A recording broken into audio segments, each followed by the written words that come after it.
ये है इंडिया की आज की पॉपुलेशन 142 करोड़। और अगर हमें इस पॉपुलेशन को इनकम के बेसिस पर डिवाइड करना है तो हमें इसे 3 कैटेगरीज में डिवाइड करना होगा, अपर क्लास, मिडिल क्लास और लोअर क्लास। अब अगर हम इस पिरामिड को देखें तो सवाल ये उठता है कि इस पूरे पॉपुलेशन में असली मिडिल क्लास कौन है और वो कितने हैं। इनफैक्ट जनरली बात की जाए तो हमें से ज्यादातर लोग खुद को मिडिल क्लास ही मानते हैं, और ये मैं नहीं बल्कि centre of advance study of India की रिसर्च बताती है। इसके अकॉर्डिंग ऑलमोस्ट 50% इंडियंस का मानना है कि वो मिडिल क्लास है, और शायद इसीलिए इंडिया की फाइनेंस मिनिस्टर निर्मला सीतारमण भी खुद को मिडिल क्लास मानती है। मैं भी मिडिल क्लास की हूँ।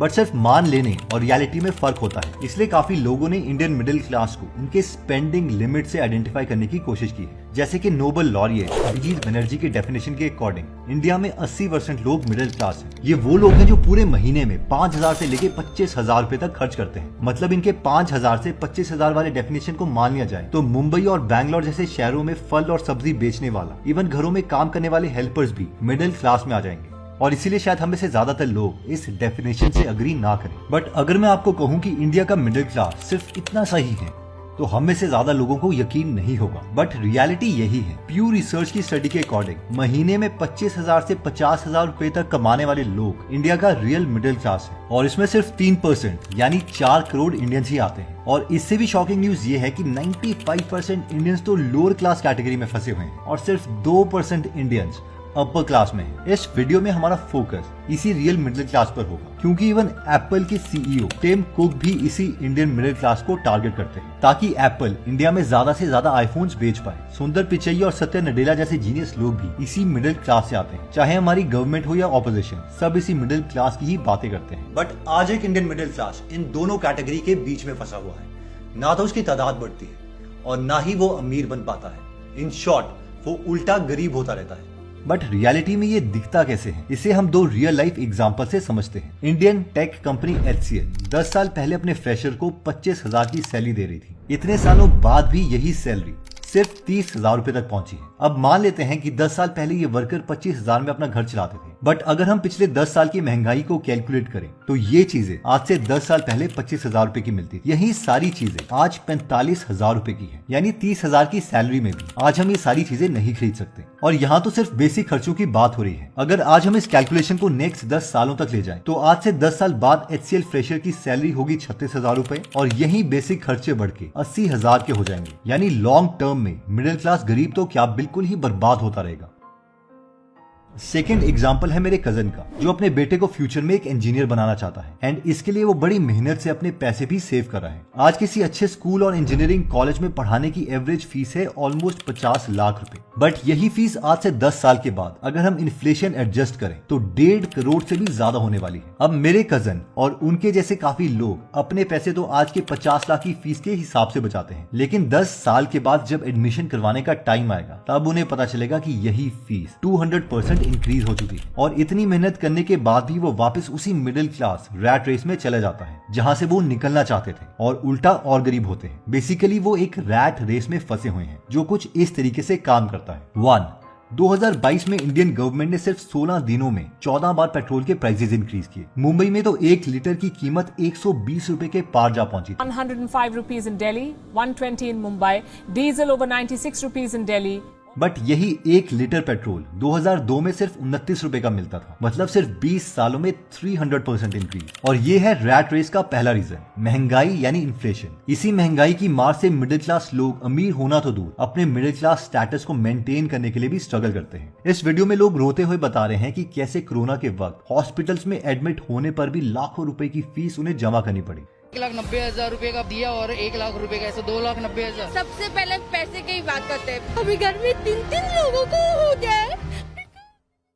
ये है इंडियन मिडिल क्लास की रियलिटी। बीमार पड़ने पर गवर्नमेंट हॉस्पिटल्स में तो उन्हें अच्छा ट्रीटमेंट नहीं मिलता, बट जब वो प्राइवेट हॉस्पिटल्स में जाते हैं तो उन्हें लाखों रुपए का बिल देना पड़ता है। ऊपर से मिडिल क्लास लोगों के पास हेल्थ इंश्योरेंस भी नहीं होता और उन्हें ट्रीटमेंट के खर्चे खुद ही उठाने पड़ते हैं। इनफैक्ट 2019 में की गई एक स्टडी का मानना है कि एक साल में ऑलमोस्ट 5.5 करोड़ इंडियंस गरीबी में चले जाते हैं, क्योंकि उनके लिए अपना ट्रीटमेंट अफोर्ड करना बहुत मुश्किल हो रहा है। And this is the second reason. Third, 4 crore रुपए में बने इस नए नवेले रोड को एक आदमी सिर्फ अपने हाथों से उखाड़ रहा है।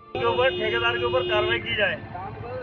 बट ये वीडियो मैं आपको क्यों दिखा रहा हूँ, ऐसा इसलिए है क्योंकि ये रोड टैक्स पेयर्स के पैसों से बना है। इसे समझने के लिए वापस इस पिरामिड को देखते हैं। अब इंडियन गवर्नमेंट लोगों के लिए जो भी काम करती है उसका एक बड़ा हिस्सा इनकम टैक्स से आता है और 2022-23 में जो डायरेक्ट टैक्स कलेक्ट हुआ वो 8 लाख करोड़ से भी ज्यादा था। अब हम यही सोचेंगे कि ये पैसा तीनों कैटेगरीज मिलके भरते होंगे, बट ऐसा होता नहीं है। देखिए, अब लोअर क्लास के लोग तो ऑलरेडी किसी तरह अपना पेट पाल रहे हैं, ये तो टैक्स भरने का सोच भी नहीं सकते। दूसरी तरफ टॉप पर बैठे अमीर लोग के पास देश की ऑलमोस्ट आधी दौलत है, बट जितना टैक्स उनको देना चाहिए वो उतना देते नहीं है। फॉर एग्जाम्पल, क्या आपको पता है कि बॉलीवुड एक्टर अक्षय कुमार इंडिया के सबसे अमीर आदमी मुकेश अंबानी से ज्यादा टैक्स देते हैं? ऐसा इसलिए है क्योंकि जहां पर 2022 में अक्षय कुमार की ईयरली इनकम 500 करोड़ थी, वहीं मुकेश अंबानी ने अपनी ईयरली इनकम सिर्फ 15 करोड़ दिखाई। इन शॉर्ट, इन टैक्सेस का पूरा वेट आ जाता है मिडिल क्लास टैक्स पेयर्स पर, जिनसे गवर्नमेंट पैसे तो भर के लेती है, बट इन टैक्सेस के बदले उन्हें टूटे फूटे रोड, बेकार गवर्नमेंट स्कूल्स और हॉस्पिटल्स मिलते हैं और ऊपर से महंगाई की मार झेलनी पड़ती है। वैसे हमने इस टॉपिक पर अलग से एक वीडियो बनाई है जिसे आप चेक भी कर सकते हैं। अब इतने टैक्स देने के बाद भी मिडिल क्लास को कई इनडायरेक्ट टैक्सेस देने पड़ते हैं। फॉर एग्जाम्पल, अगर हम 10 रुपए का लेस भी खरीदते हैं तो इसमें हमें 12% जीएसटी देना पड़ता है और ये बात कितने लोग रियलाइज भी नहीं करते। सीधे पॉइंट पर आऊं तो मिडिल क्लास लोग जितना कमाते हैं उसका ऑलमोस्ट आधा हिस्सा तो उन्हें टैक्सेस में देना पड़ता है, डायरेक्ट प्लस इनडायरेक्ट टैक्स।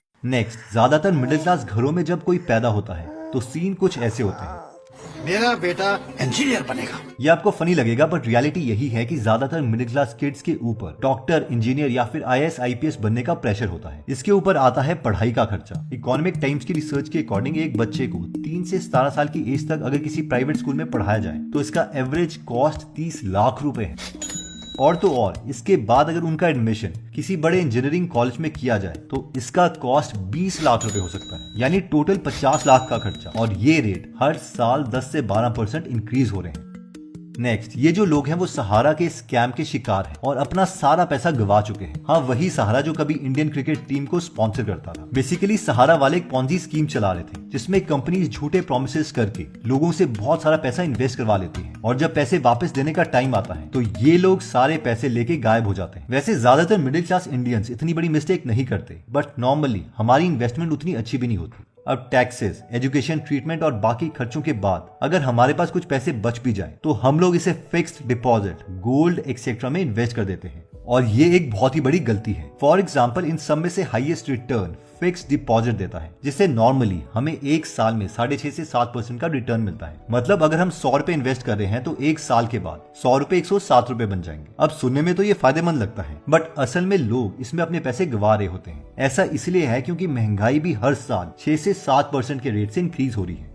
इसके साथ साथ जो 100 रुपए में हमने 7 रुपए कमाए थे उसमें भी हमें टैक्स देना पड़ता है, यानी मोर और लेस हमारे पास उतने ही पैसे रहते हैं। और अगर हम इस रैट रेस से निकलना चाहते हैं तो हमें सेविंग नहीं, इन्वेस्टमेंट करनी होगी। और एक कंपनी है जो हमें इस चीज में हेल्प कर सकती है, जिसका नाम है एम स्टॉक। एम स्टॉक के 5 मिलियन से ज्यादा डाउनलोड्स हैं और 25 साल से भी ज्यादा इनकी लीगेसी है। एम स्टॉक के 2 प्लान्स हैं। फर्स्ट प्लान है 999 का, अगर वो हम खरीदते हैं तो हमें लाइफ टाइम 0 ब्रोकरेज लगेगा across all the products. Second plan है 149 रुपीज वाला, वो अगर हम बाय करते हैं तो हमें डिलीवरी, म्यूचुअल फंड्स, IPO में 0 ब्रोकरेज लगता है and intraday, future and options and currency 20 रुपए पर ऑर्डर पे करना पड़ता है। तो अगर हम चाहें तो इसमें अकाउंट खोल सकते हैं। इसका लिंक मैं डिस्क्रिप्शन और फर्स्ट कमेंट में दे दूंगा, इसे जरूर चेकआउट कीजिए।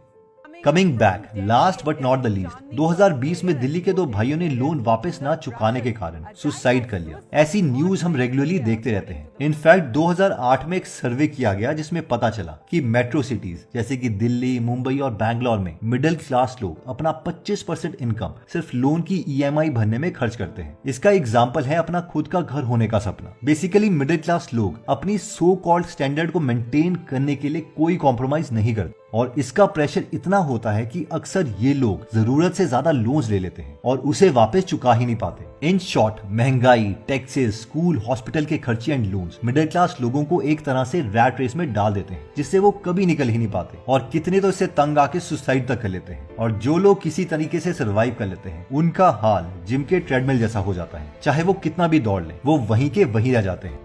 देखा जाए तो हम लोग की पूरी जिंदगी लोन में ही निकल जाती है। सॉल्यूशंस, बट ऐसा नहीं है कि इस रैट रेस से बाहर निकलने का कोई रास्ता नहीं है। इनफैक्ट पिछले 30 सालों में चाइना का मिडिल क्लास कुछ इस तरीके से ग्रो किया है और इंडियन मिडिल क्लास भी एग्जैक्टली चाइनीज मिडिल क्लास की तरह ग्रो कर सकता है अगर वो अपने लाइफस्टाइल और डिसीजंस को बदले। 1. ये है आज से ऑलमोस्ट 60 साल पहले का वियतनाम, जहां शुरू से ही फीमेल्स को काम करने के लिए एनकरेज किया जाता था। आज वियतनाम के पास साउथ ईस्ट एशिया की सबसे fastest growing middle class population है एंड अकॉर्डिंग टू डेटा 2030 तक आते वियतनाम की 75% पॉपुलेशन मिडिल क्लास होगी। आज जहां वियतनाम में 10 में से 8 फीमेल्स काम पे जाती है, वहीं इंडिया में ये नंबर 4 से भी कम है। और ये है हमारा first solution. Indian middle class को जरूरत है कि वो अपने फैमिली मेंबर्स स्पेशली फीमेल्स को काम करने के लिए एनकरेज करें। मैकेंजी की एक रिपोर्ट का मानना है कि फीमेल्स को काम करने की इक्वल अपॉर्चुनिटी देने से इंडिया की जीडीपी को $770 बिलियन से इंक्रीज किया जा सकता है। सेकंड, 2016 में यूएसए के तब के प्रेसिडेंट बराक ओबामा की बेटी की फोटोज काफी वायरल हुई थी, जिसमें वो एक छोटे से रेस्टोरेंट में काम करती दिख रही थी। सिर्फ इतना ही नहीं, अमेजॉन के फाउंडर जेफ बेजोस भी 16 साल की उम्र में मैकडोनल्ड्स में काम करते थे एंड इलॉन मस्क भी 17 साल की उम्र में अपने कजन के खेत में काम करते थे। हम में से काफी लोगों को ये सरप्राइजिंग लगेगा, क्योंकि यहाँ ऐसा नहीं होता। हमने शायद ही इंडिया में किसी बड़े पॉलिटिशियन या बिजनेसमैन के बच्चों को कहीं छोटे मोटे काम करते हुए देखा होगा। इस कॉन्सेप्ट को डिग्निटी ऑफ लेबर कहते हैं, यानी किसी भी काम को छोटा या बड़ा ना समझना। ये इंडियन मिडिल क्लास में मिसिंग है और हमें ये सीखने की जरूरत है ताकि हम आगे बढ़े। थर्ड, अगर हम किसी अच्छे म्यूचुअल फंड में हर महीने सिर्फ 5,000 रुपए इन्वेस्ट करते हैं तो एवरेज रिटर्न्स के हिसाब से 25 साल बाद हमारे पास पूरे 1,64,00,000 रुपए होंगे। और ऐसा तभी पॉसिबल होगा जब हम शेयर मार्केट में सेफ और अच्छे इन्वेस्टमेंट करें। बट रियलिटी ये है कि जहां यूएसए में 55% लोग शेयर्स में इन्वेस्ट करते हैं, वहीं इंडिया में सिर्फ 3% लोग ही इसमें इन्वेस्ट करते हैं, और ये बहुत कम है। आज जैसे इंडिया की इकोनॉमी ग्रो हो रही है, ठीक उसी तरीके से फ्यूचर में इंडियन कंपनीज भी ग्रो करेगी और मिडिल क्लास इंडियंस को इसका पूरा फायदा मिलेगा। And last but not the least, एक रिपोर्ट के अकॉर्डिंग 80% इंडियन इंजीनियर्स अनएम्प्लॉयबल हैं। ऐसा इसीलिए है क्योंकि इंजीनियरिंग कंप्लीट करने के बाद उनके पास कोई रियल लाइफ एक्सपीरियंस होता ही नहीं। फॉर एग्जाम्पल, 4 साल की इंजीनियरिंग में सिर्फ 6 महीने के लिए एक इंडस्ट्रियल एक्सपीरियंस दिया जाता है, लेकिन चाइना में अगर हम नॉर्मल स्कूलिंग भी करते हैं तो भी हमारे पास सफिशिएंट इंडस्ट्रियल एक्सपीरियंस होता है और एक चाइनीज स्टूडेंट भी एम्प्लॉयबल होता है। इन शॉर्ट, इंडियन गवर्नमेंट को भी इसे सीख लेनी चाहिए कि जो इंडियन मिडिल क्लास है वो सिर्फ पैसों में नहीं बल्कि एज अ होल नंबर्स में भी इंक्रीज हो। इन कंक्लूजन, किसी भी देश में मिडिल क्लास लोग जितना ज्यादा होते हैं वो देश उतना ही डेवलप्ड होता है। इस वीडियो को देखकर शायद हमें फ्यूचर थोड़ा डार्क लग सकता है, बट घबराने की जरूरत नहीं है। अगर इंडियन मिडिल क्लास अपने पोटेंशियल को समझती है और अच्छे से प्लानिंग करे तो इंडिया को आगे बढ़ने से कोई नहीं रोक सकता। जय Hind. Investments in securities markets are subject to market risks. Read all the related documents carefully before investing. अगर आप हमारी वीडियोस मिस नहीं करना चाहते तो हमारा पेज लाइक करने के बाद 3 डॉट्स के बटन को प्रेस करके फॉलो के बटन को सिलेक्ट कीजिए और फाइनली सी फर्स्ट के ऑप्शन को सिलेक्ट कर लीजिए। इससे आपको हमारी हर पोस्ट मिलती रहेगी। जय हिंद।